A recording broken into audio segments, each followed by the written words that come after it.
if you want to be an elite warrior, you better get really, really good at helping the person to the left of you and helping the person to the right of you. Because that's how people advance in the world. You can take all the credit in the world for the things that you do right, as long as you also take responsibility for the things you do wrong. It must be a balanced equation. You don't get it one way and not the other. You get to take credit when you also take accountability.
On July the 16th, 1981, Tun Hussein On stepped down. The next day, Dr. Mahathir was sworn in as the fourth Prime Minister of Malaysia. It was a surreal experience for Dr. Mahathir. He had dreamed about it, but did not expect to come about too soon. Although he could not imagine clearly how to lead the country, he braved himself to accept the challenge. Being a Deputy Prime Minister for more than 5 years had taught him many things. This could be the best experience that prepared him for the top post of the country. Being the second in command, he had faced the difficulties to materialize some of the great ideas in his mind. In many occasions, Tun Hussein won't listen. But now he is the first in command. No one will suppress his ideas. He was expecting everybody under his command would appreciate his great ideas of transforming the country and work together to achieve them. Unfortunately, the ideals were not always on his side. The very first challenge he faced was to decide on a trusted person to stand by him as the deputy. Certainly, Dr. Mahathir did not want to create an uneasy situation by going against the party's tradition.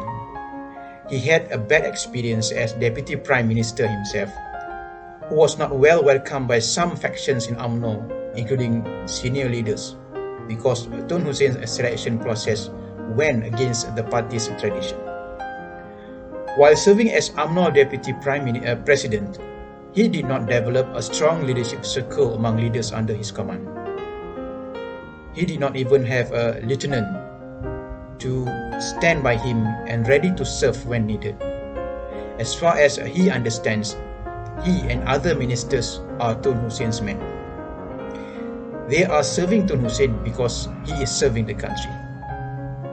Thus, when he was appointed as the Prime Minister, he had no specific candidate to choose. He had to move along with UMNO and BN tradition to appoint the Deputy President of UMNO as the Deputy Prime Minister. He was expecting a blessing to follow the tradition, and nobody should blame him if something goes wrong. He let Musa Hitam and Tengku Razaleigh Hamzah contest the UMNO Deputy Presidency post in 1981 party's election. He declared support to neither of them and put the trust solely on UMNO members to decide. Musa Hitam defeated Tengku Razaleigh and then was made the Deputy Prime Minister. Dr. Mahathir had no idea whether having Musa as his second man is a blessing or a bad fortune. He did not pick him, but the party election did, and he had to follow the tradition.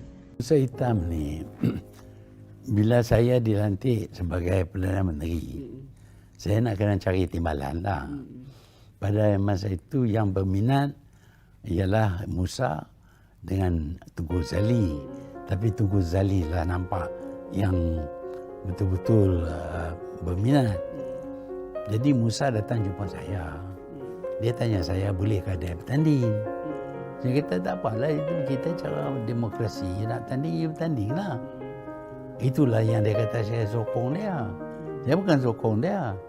Cuma dia nak bertanding, kita bertanding lah. Dia menang, dia jadi saya punya timbalan. Pada itu dia promote idea MNM. Masa tu bukan dia yang buat, bukan saya buat. MNM.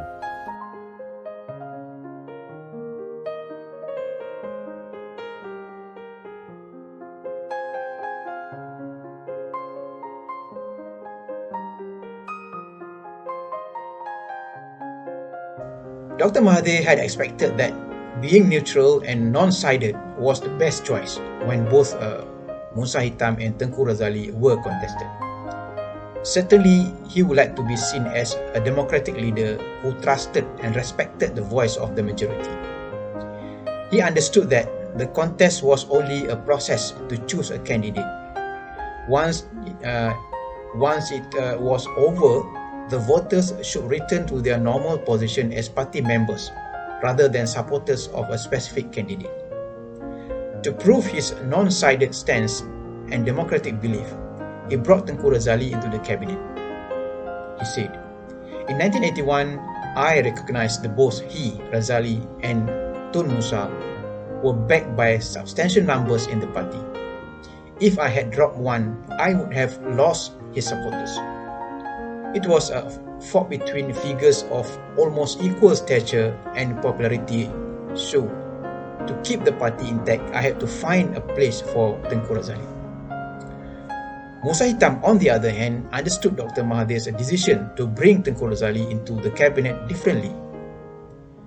Dr. Mahathir said, "My efforts and Tengku Razalegh's subsequent return greatly annoyed Tun Musa, who wrote to me to complain that I had retained his rival as minister. Naturally, he did not want a political rival in the cabinet. That is politics. You try to drive out your enemy because you do not know when he will rise up and challenge you again."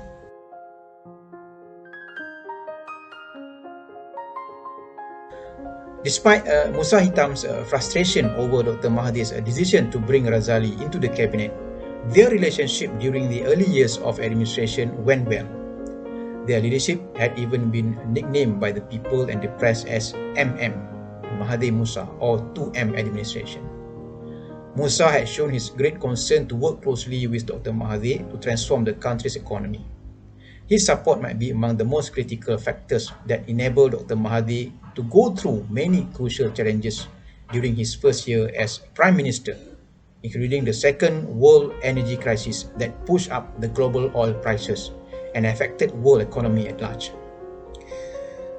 The honeymoon period of a 2M administration, however, did not last long.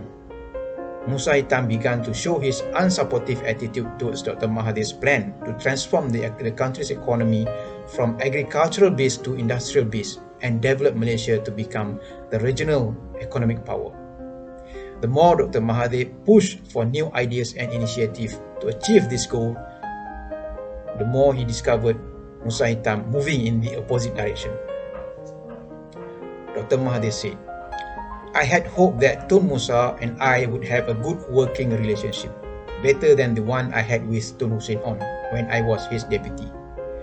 But the honeymoon period during our so-called MM or 2M administration did not last long.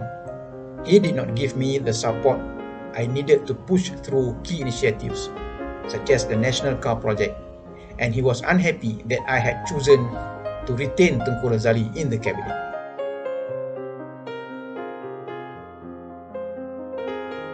Pada itu dia promote idea MNM.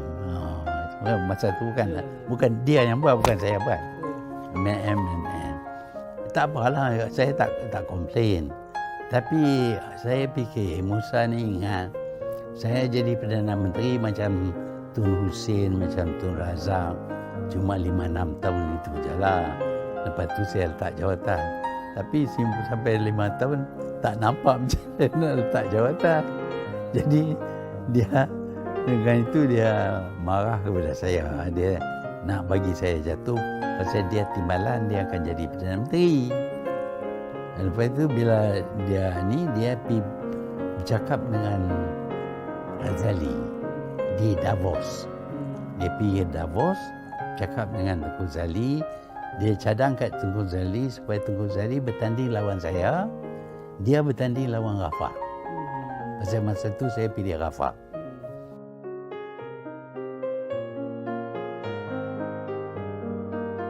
The 2M team finally broke down when Musa Hitam decided to resign from the cabinet and the party's deputy president in 1986. Fearing the party's split, some UMNO Supreme Council members persuaded Musa to reconsider his decision. Musa Hitam returned as UMNO Deputy President but refused to retain his post as Deputy Prime Minister. The move signified the transformation of Musa from Dr. Mahathir's ally to his political adversary.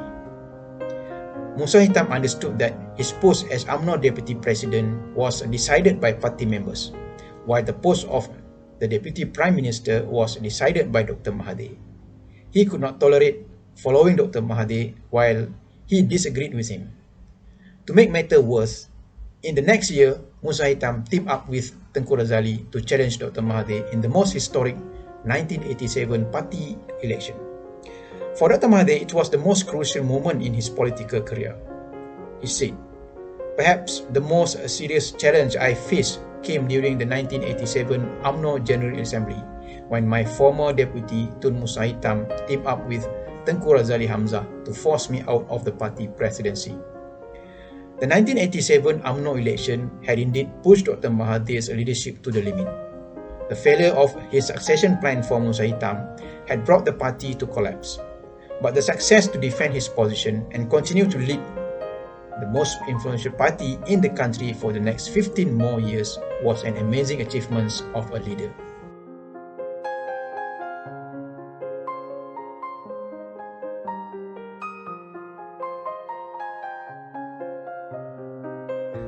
The 1987 UMNO party election was also historic and tragic. It was the moment where UMNO 1946 spirit was sacrificed to make way for the formation of a new party called New UMNO or UMNO Baru. It was also the event that brought Dr. Mahathir's leadership to a near collapsing point. He could not imagine that Musa Hitam, his trusted second man, and Razaleigh, the person who had rescued from political exile, had teamed up and turned against him. Fortunately, Dr. Mahathir managed to survive, but at the highest cost. 11 of UMNO members believed to be Tengku Razalegh's supporters filed a suit in the High Court to nullify the party's election result. Instead of ruling on behalf of their demand, the Kuala Lumpur High Court ruled that UMNO was an illegal organisation due to the existing of unregistered branches. It was the end of UMNO 1946 spirit, but Dr. Mahathir went ahead to form UMNO Baru or New UMNO, a new party injected with the spirits of the old version of UMNO to maintain support for the existing members. Tengku Razaleigh was also insisted on maintaining the 1946 UMNO spirit and went to form a new party called Semangat 46 or the Spirit of 46. The 1987 political crisis was significant in many ways. The question of leadership in Malaysian politics. What can we learn from Dr. Mahathir's leadership in dealing with the 1987 UMNO party crisis? What kind of leadership dominates the Malaysian politics? There are conflicts between the opposition and ruling parties, outside parties, between politicians of different views and perspectives, inside parties between leaders of different determinations and goals, and even between followers of different ideologies and beliefs.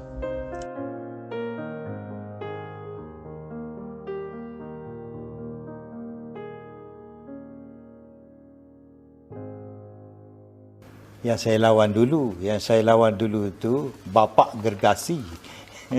Dia ada kuasa, dia Perdana Menteri dah 6 tahun.